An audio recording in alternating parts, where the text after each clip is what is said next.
Hi, everyone. Welcome to another webinar today, one of the Light Talks. Today, we'll have Luca Minadel, who is talking about human complexity. Here's Luca. Hi, everyone. I guess you can hear me well. Today, I will talk about human complexity. And I will talk about my journey, trying to understand, learn, and apply human complexity in software and in digital product development. Bran, can you bring in my slides? There you go. So, I want to talk to you about my own journey, try to find the practical application of human complexity, and specifically all the mistakes that I made. And I think those are important because many are still making those mistakes nowadays, and they are still common and widespread. So I would like to avoid repeating all those mistakes. But I will also like to tell you about the challenges that I had trying to introduce human complexity in my team and in my organization, what didn't work and what then worked well for me. I heard first about complexity in 2004. So a lot of years ago, I heard about during a keynote speech by Joseph Perlin. Joseph introduced at that time the concept of complexity science in order to explain why Agile works. And I was in the audience at that time.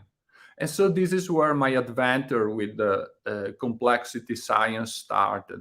Complexity science with Lean and Agile is one of the three pillars of a modern way of working. So it's quite important.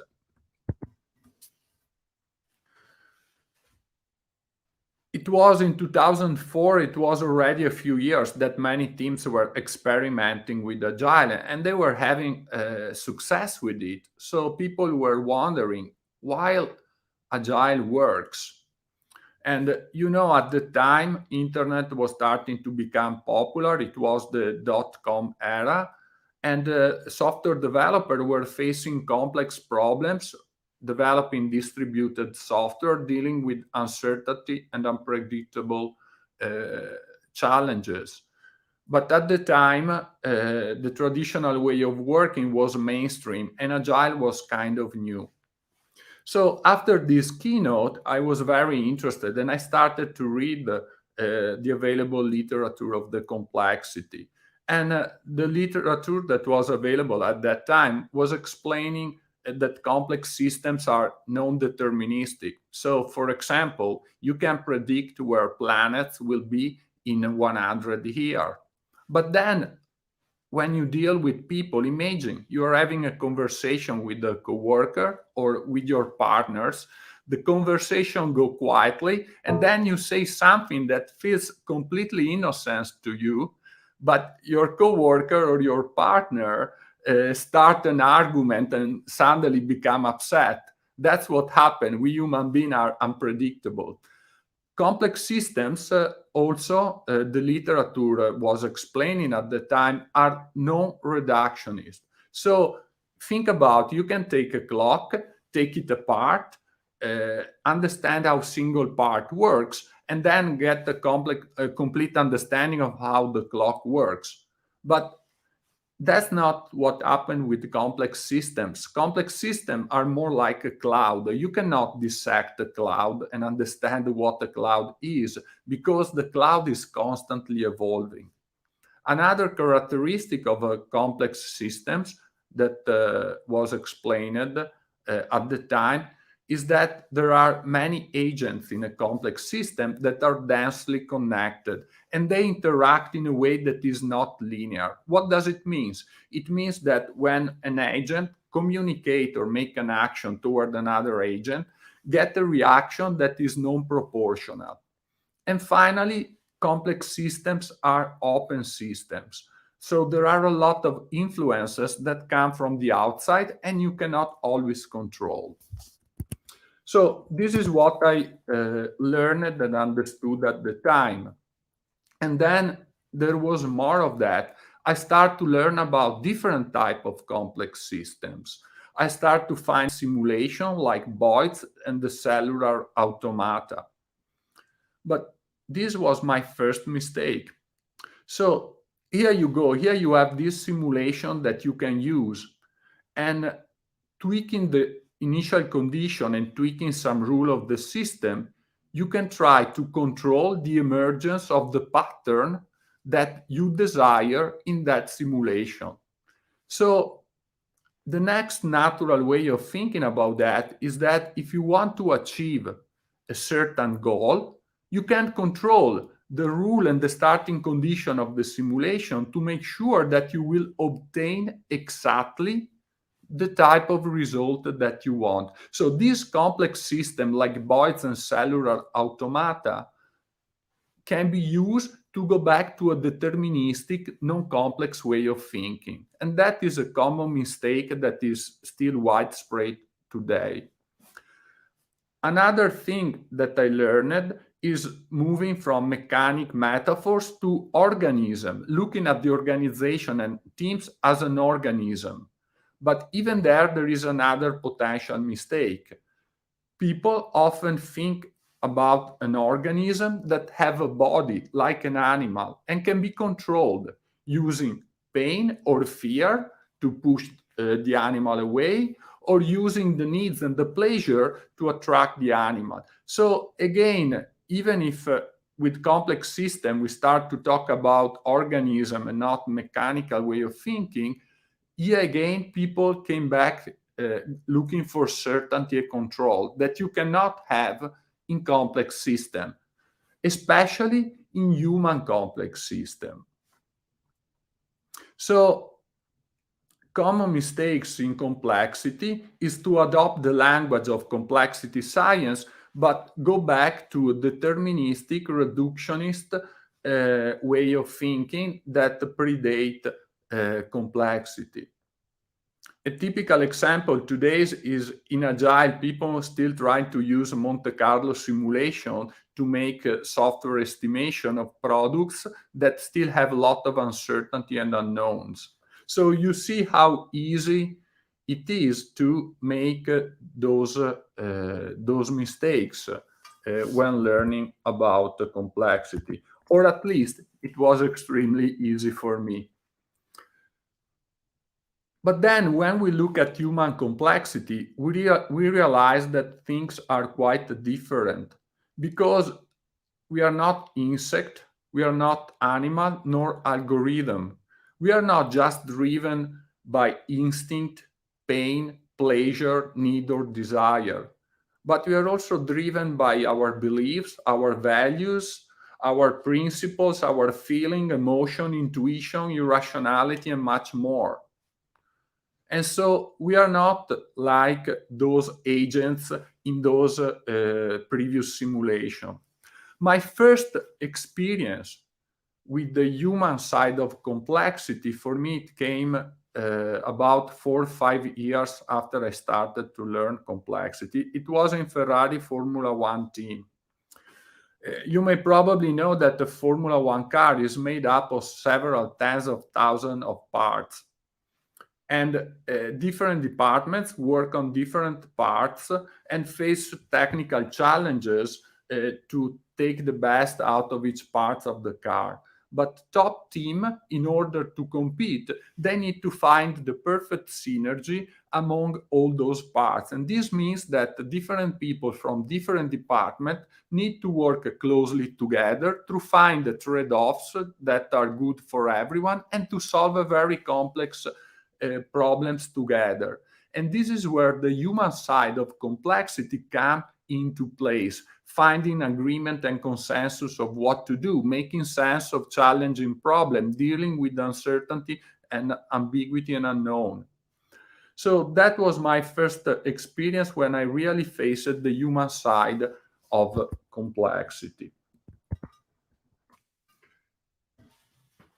When we talk about the human side of complexity, we also have to talk about human self-organization.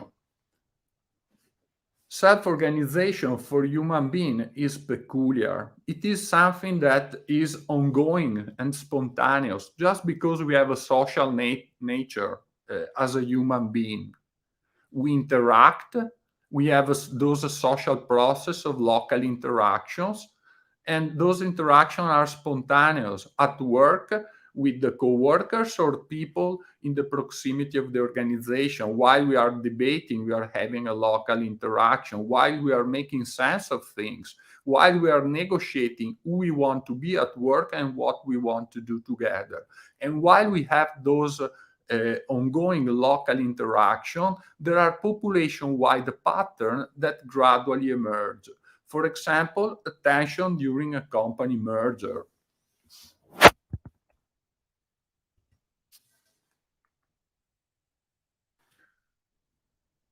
I work in many organizations, large and traditional organizations, and in those organizations, I often found many way of thinking or many established practices that make it harder for human self-organization, for the spontaneous human self-organization to happen and to find space. For example, in those organizations, people are being told what to do. There is a separation between thinkers, the one that can take decision, and doers, the one that have to follow the processes. There are often functional silos that bring homogeneity instead of the diversity that is needed to support self-organization. People are handing over the work to others instead of working together and collaborating and co-creating. And so those are all elements that, for example, make it hard to allow space for the spontaneous self-organization. This is why Joseph Perlin described a few prerequisites to self-organization. Having a critical mass, you need at least 3 people or even more in order to have self-organization. There, you need space for disagreement and dissent, an environment where people can work, but an environment that is small enough so that people cannot ignore each other, and then letting people doing it. Those are the precondition that you can check to make sure and to allow space for self-organization. But when self-organization happens in a spontaneous way, what can you do with it? How can you take advantage of the spontaneous process of self-organization?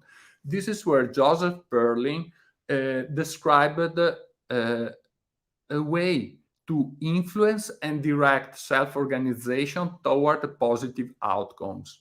He introduced a few control knobs that can be used to try to influence self-organization. Every knobs have a theoretical effect, but then a complex system is unpredictable and you never know if you will obtain the expected effect. For example, the team size, the smaller the size, the easier and the faster it is to introduce new ideas and to test new ideas. The boundaries define who is inside the system and who is outside the system. Who is inside have deeper interaction, and who is outside has a less frequent interaction with the self-organizing team. And then roles that we inhabit and influence our behavior. Think about Scrum. Scrum defines some role that is new in order to drive new behaviors. So what can someone do to use these control knobs to influence self-organization? Well, you can start observing the forces at work in the team, in the self-organizing system. You can try to decide together with the team which control knobs you want to try to change as an experiment. And then you can use a trial and error approach to see if the experiment is working or not, if you are obtaining a benefit, a desired effect or not. If the effect that you are getting tweaking those control knobs is a positive one, then you will amplify that change. If you obtain a negative effect, then you will try to dump down the tweak that you just made. Now, you don't have to do like a sources apprentice and change all the control knobs at the same time, but instead you have to make small changes one at a time and see how it works. So, as I mentioned before, since you cannot predict how a self-organizing system will work, and you cannot plan ahead intervention that will bring you exactly where you want to go, you can only try a small experiment to tweak those control knobs and then amplify the changes that are beneficial and reverse those that are detrimental. No one in a complex system is in a privileged vantage point where someone can have an objective point of view and a complete understanding of the whole system. Instead, everyone inside a complex system has a partial point of view that is incomplete and has a incomplete understanding of the system. This is why it is important inside the complex system that we involve everyone, the whole team, in taking decision on the experiment that we want to do. The people that we involve is like a network of human sensors that bring what they see and what they know together, making it easier to decide what is the next experiment that we want to run, and also make it easier to evaluate the result of the experiment. In many organizations, instead, where there is a separation between thinker and doers, we have managers that try to control self-organization without involving the teams into the process. And that is not a good way to deal with it. It's not effective because the nature of the complex systems. So I've been talking about the human self-organization so far. And I started to describe some model, the basic model with the preconditions described by Joseph Perlin that you can check if they are present in your team or not, and then make sure that they are there. And I started to introduce also some control knobs. But here you find 5 more practices. So those practices are listed from the most basic to the more advanced practice. I will tell you more later, but the way that I found more effective to introduce complexity thinking in a team and in an organization is to start introducing the basic practice, so that I start to introduce the basic language and concept of complexity, and then I build on the success of the first practice to introduce more advanced practices.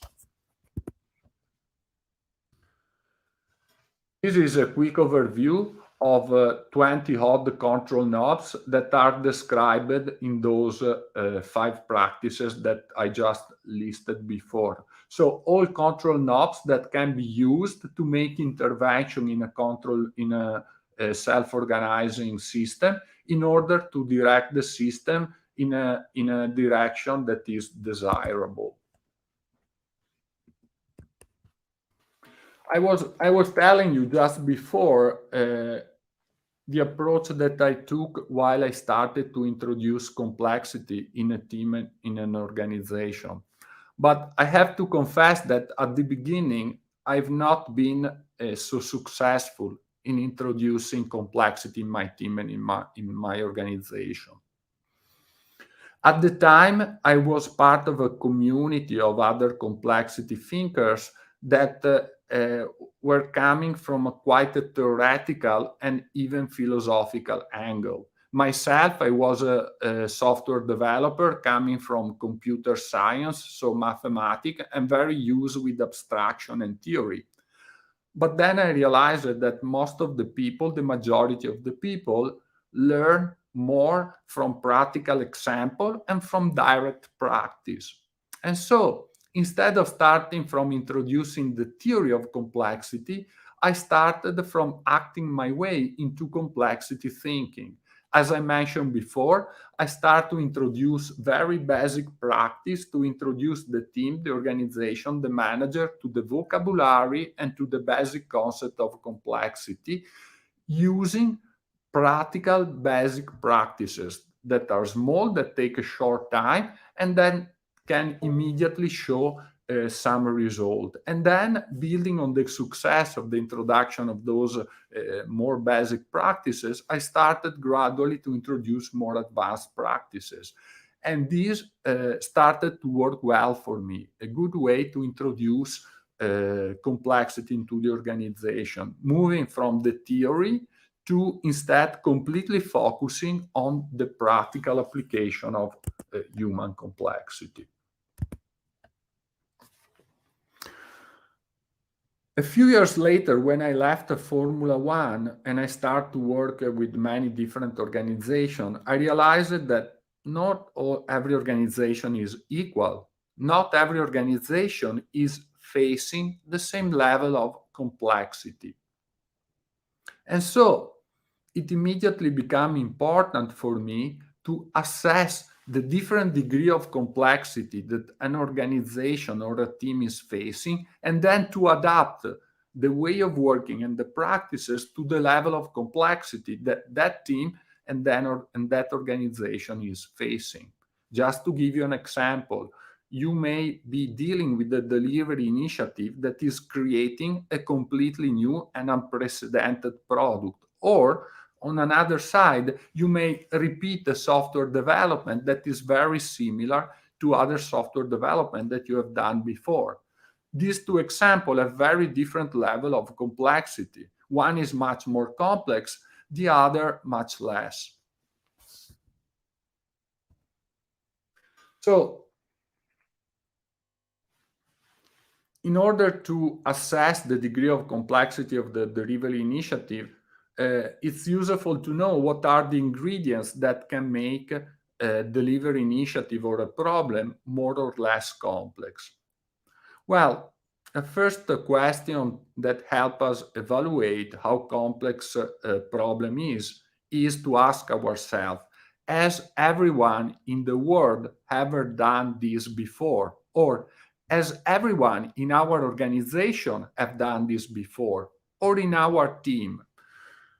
What I'm talking about is the domain of the problem that we are dealing with and the technology that we are using in order to solve that problem. And then another question that helps us to assess the degree of complexity is, have we ever worked together before in this way? And when I say we, I mean the team that is working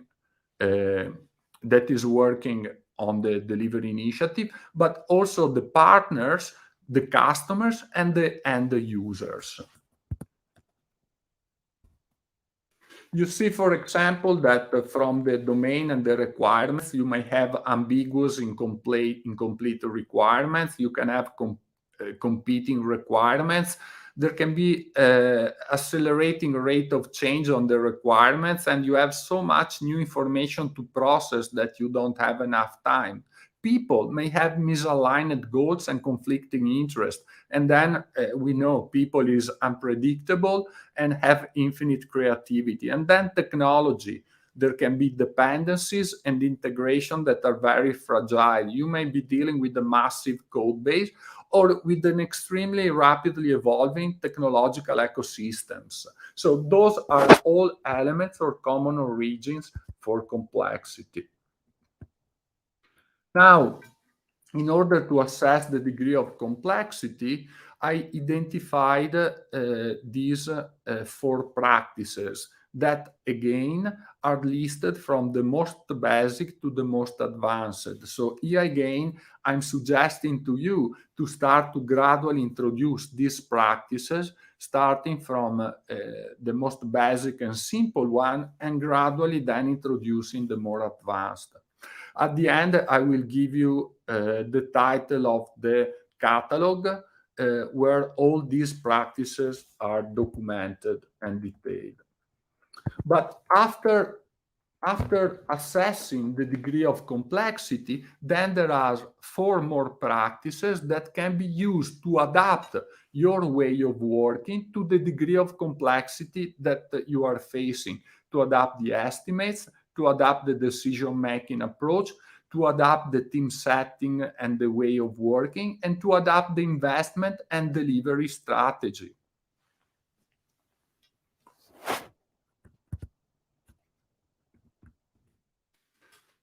Through my exploration and search of practical application of complexity, I have identified different practices. So far, we have discussed of several practices that are about the team and human self-organization.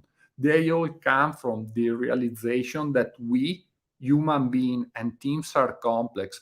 Then I presented to you I quickly listed to you a set of practices that assess the degree of complexity of the work that we do and then adapt our way of working to that level of complexity. Those are based on the assumption that the work that we do may be complex. And then there is a set of practices that are based on the complexity of the whole organization and the agility that the whole organization may need. And this is based on the understanding that the whole organization may be complex. So I just mentioned the third group of practices. They are based indeed on the realization that the whole organization may be complex. And they are based on a collaboration pattern that is very effective when dealing with complex problems. This collaboration pattern is co-creation, sharing the creative space to collaborate in a deeply way, like when we do pair programming, or more in general, when we work in pair, or when we do mob or assembled programming, or we work in group to create something together in real time. Interesting thing is that 3 of the dynamic of complex organization that are co-creation, co-evolution, and emergence are very, very similar to 3 key dynamics that we find in Agile, that are co-creation, co-evolution, and simplicity. So this is why when you look at complexity-inspired practices and agile practices, lean and agile practices, you will find many similarities. So this is these interesting things. Organizations that are more complex are more susceptible to complexity. So those organizations, when there is a lot of people that are interconnected, there are very complex technology and complex requirements and problems.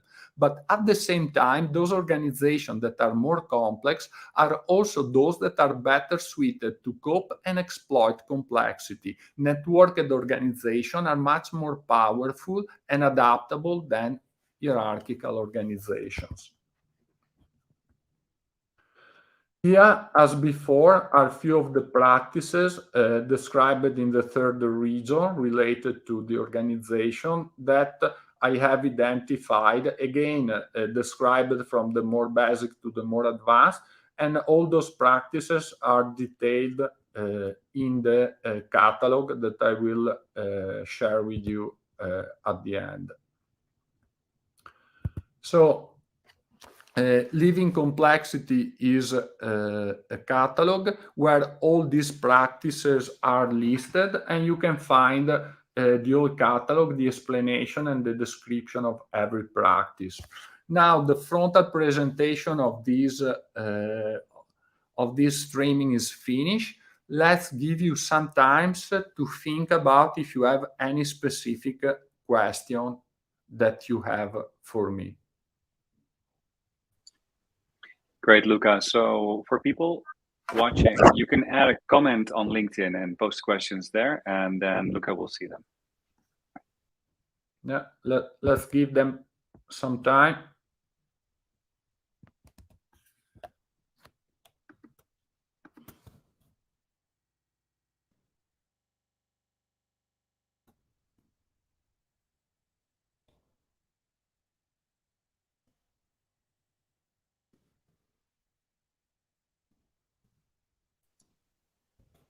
All right.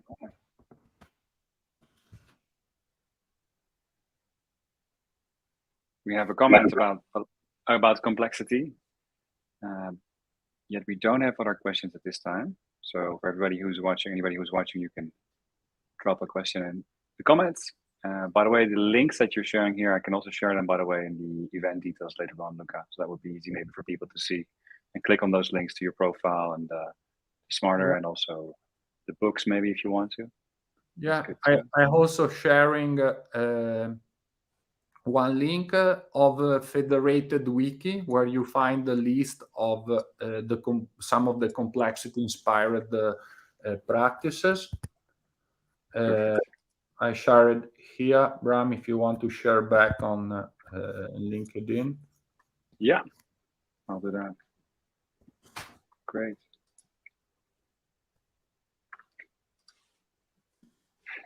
It looks like we're not getting any questions that could be glitch, or we just don't have any questions yet.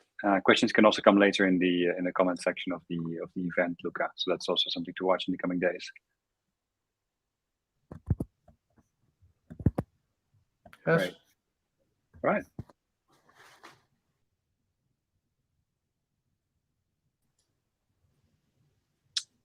So let's conclude it. If there aren't any further questions, we can conclude today's session. Luca, thank you very much. It was very cool.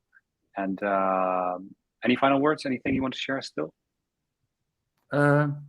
No, just a suggestion, given that complexity play a huge role in modern way of working, and Agile is more than Scrum and the framework, but it's a lot about way of thinking and other theory, like the one that we find in Lean, for example. A strong suggestion for everyone that is seriously interested in Agile to learn more about a lot of different framework, to learn about Lean, and to learn as well as complexity. So this is my suggestion for Agile practitioner.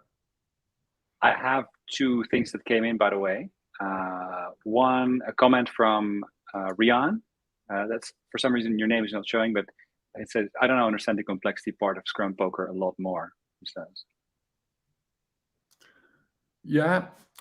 So sometimes when we do estimation, one of the things that we want to look at is the complexity of the work that we are dealing with. And again, there are three dimensions, as I mentioned before. There is the technology part. Think about if you are dealing with an external services. Think about if you have many dependencies on many different components of services. Or think about if you are dealing with the technology that we never used before. Then there is the domain part. How much do we know about the domain? Do we know everything? Do we know a little? But what about how clear is the domain? Is there any ambiguity? Have we had conversation with the client, and is there a clear common understanding about the domain and what we want to do or not? And the same thing on the people side of it. So that is an element of complexity. And Dean Lachana is suggesting to assess the complexity of the requirement, and then to be aware of that. If the complexity is low, we can be confident that the effort that we estimate in the planning poker may be correct. If the level of complexity is a middle, maybe we need to make sure that the user story is small and we take a little buffer. But still, we need to iterate in that user story, because we can be surprised by the real complexity, and so the real estimate of the user story. If the complexity is high, the level of complexity is high, not only we have to slice the user story very small, but probably we need to start with the spike. And maybe just a spike is not enough. We need to do many parallel spike and parallel experiment in order to learn more and understand what could possibly solve the problem in that user story. So yes, there is the practice described by Dean that deal exactly with this. And then there is another practice by Liz Kelk that suggests a scale of complexity. So she also described this is a more advanced practice, a different scale of complexity, and suggest different approaches based on the degree of complexity of the practice. You mentioned, just to close this answer, you mentioned Scrum Poker. This is at sprint level planning. But then when you want to deal with release planning, so when, for example, you are looking for 3 or 6 3-month chunk of work, and you have an estimate of how much work you can take for those 3 months, there is another practice that I described in order to understand the overall complexity of those chunk of work. And that is delivery initiative, complexity estimation, or complexity assessment. That's another practice that help there. I've got one more question, by the way, that is from Davide Magrini. I'll flash it on the screen so you can see it.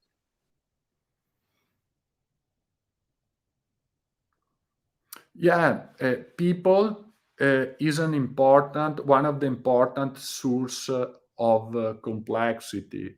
If I worked before with those customers, if I work with them before using this way of working, and our collaboration before has been successful, the level of complexity of our interaction will be lower as compared to dealing with new customers and working new way together. So you cannot eliminate complexity, especially social complexity, but you can diffuse that complexity through deep collaboration. So the way that I deal with that is involving customers in the loop, in showing as much as possible frequently what I'm producing for them, in checking with them if what we are creating with them is working and is achieving the goal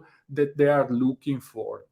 You know, when I start to work in Agile around 2001, 2002, to start to learn about Agile and become an Agile practitioner. And at that time, no one knew about Agile. It was impossible to explain someone how Agile work and say, oh yeah, I want to work in that way. It makes sense to me.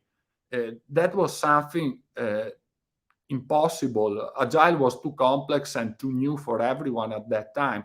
The only way to engage customers, co-workers, your team, but also your organization in an Agile way of working, it was actually doing it and showing the tangible outcome that was producing.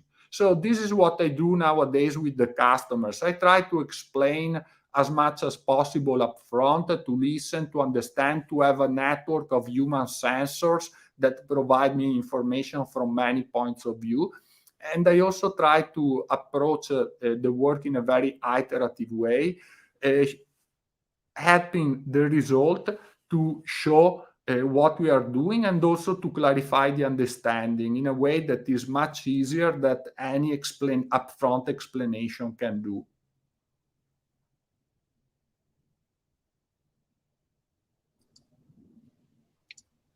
Whoops, I think we're back. Yeah, good. Thanks, Luca. I'm just going to see if there's any other questions. We've got some nice cheers from Rian Roos from South Africa. He's very happy. He's opened a whole new world of discovery. So thanks, Luca. Well, thank you for thank you for sharing that with me.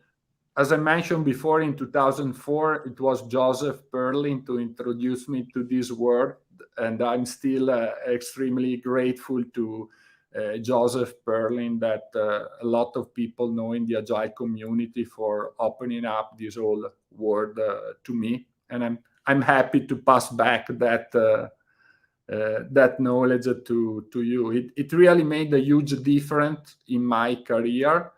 He enabled me to look at things, understand things in a much better way, and it gave me an edge as professional. It gave me an understanding of the foundation of Agile.